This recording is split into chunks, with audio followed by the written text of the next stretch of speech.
Hello, and welcome back to Story Time with Eric Zimmer.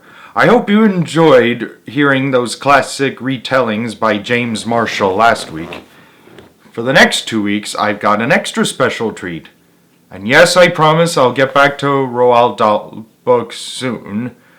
But right now, I want to share something else.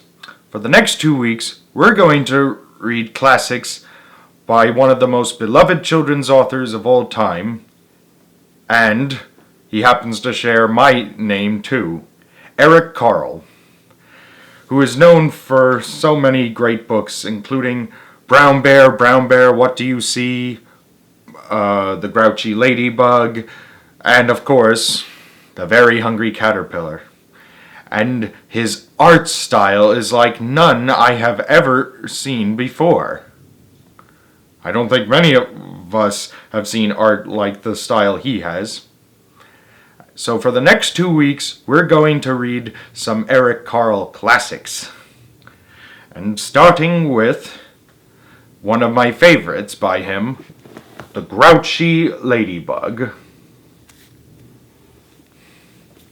Oh, look, here's a picture of Eric Carle. How nice. Alright. You ready? Alright. Let's begin. Oh, I should probably mention something about aphids before we get into the story. Aphids are very small insects. They suck the juice from leaves, and then the leaves die.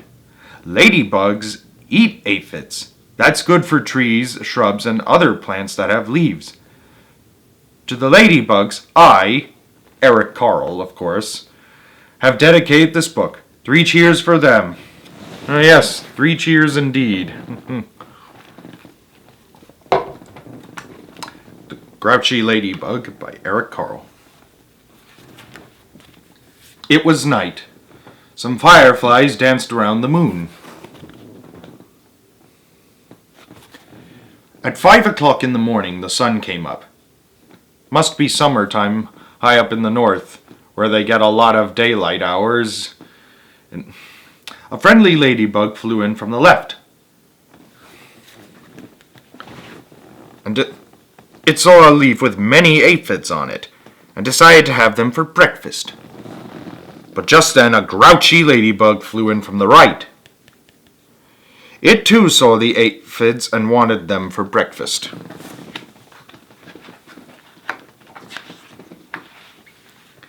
"Good morning," said the friendly ladybug. "Go away," shouted the grouchy ladybug. "I want those aphids." "We can share them," suggested the friendly ladybug. "No, they're mine. All mine," screamed the grouchy ladybug. "Or do you want to fight me for them?" Notice the grouchy ladybug looks noticeably larger than the friendly ladybug. "If you insist," answered the friendly ladybug sweetly. It looked the other bug straight in the eye. The grouchy ladybug stepped back. It looked less sure of itself. "You're not big enough for me to fight," it said. "Then why don't you pick on somebody bigger?" "I'll do that," screeched the grouchy ladybug. "I'll show you." It pulled itself up and flew off. Aha! And here's another great example of Eric Carle's great illustrations. We're going to meet noticeably larger animals as the story progresses. And notice how the ladybug continues to shrink in size. Anyways, at 6 o'clock, it met a yellow jacket. "Hey, you," said the grouchy ladybug. "Wanna fight?" "If you insist," said the yellow jacket, showing its stinger. "Oh, you're not big enough," said the grouchy ladybug, and flew off. At 7 o'clock, it met a stag beetle. "Hey, you," said the grouchy ladybug. "Wanna fight?" "If you insist," said the stag beetle, opening its jaws. "Oh, you're not big enough," said the grouchy ladybug, and flew off. At 8 o'clock, it came across a praying mantis. "Hey, you," said the grouchy ladybug. "Wanna fight?" "If you insist," said the praying mantis, reaching out with its long front legs. "Oh, you're not big enough," said the grouchy ladybug, and flew off. At 9 o'clock, it almost flew into a sparrow. Hey, you, said the Grouchy Ladybug. Want to fight? If you insist, said the sparrow, opening its sharp beak. Oh, you're not big enough, said the Grouchy Ladybug, and flew off. At 10 o'clock, it saw a lobster. Hey, you, said the Grouchy Ladybug. Want to fight? If you insist, said the lobster, stretching its claws. Oh, you're not big enough, said the Grouchy Ladybug, and flew off. At 11 o'clock, it bumped into a skunk. Hey, you, said the Grouchy Ladybug. Want to fight? If you insist, said the skunk, starting to lift its tail. Uh-oh.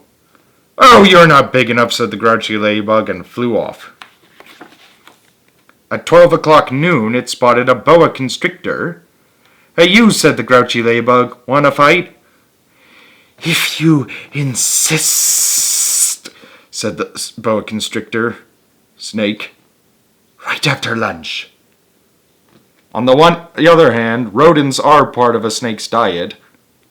They also eat mice and lizards. Oh, you're not big enough, said the Grouchy Ladybug, and flew off. Notice how the text gets bigger and bigger, too? At 1 o'clock, it happened upon a hyena.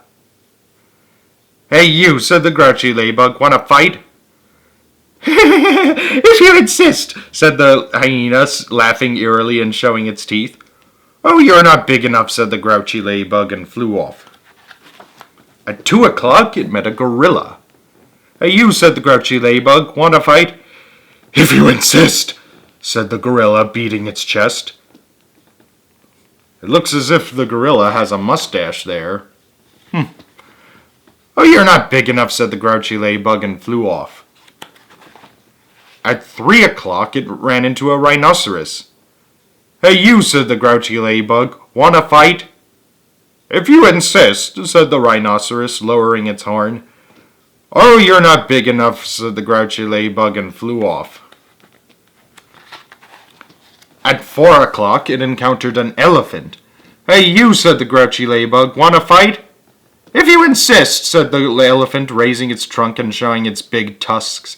Oh, you're not big enough, said the Grouchy Ladybug, and flew off. Well, they are the largest land mammal. At 5 o'clock, it met a whale.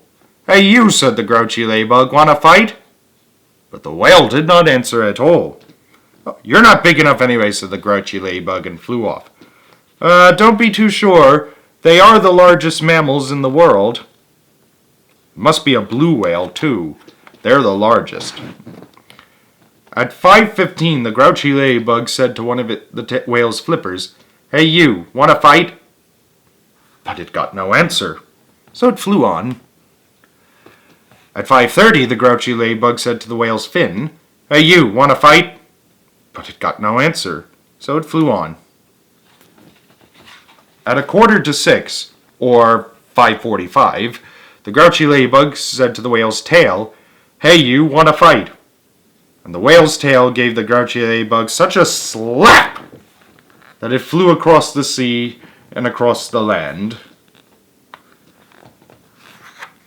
At 6 o'clock, the Grouchy Ladybug arrived back where it had started from. Ah, here you are again, said the friendly Ladybug. You must be hungry. There are still some aphids left. You can have them for dinner. Oh, thank you, said the wet, tired, and hungry Ladybug. She met her match. Soon the aphids were gone. Thank you, said the leaf. You are welcome, answered the ladybugs. And they went to sleep. The fireflies, who had been sleeping all day, came out to dance around the moon.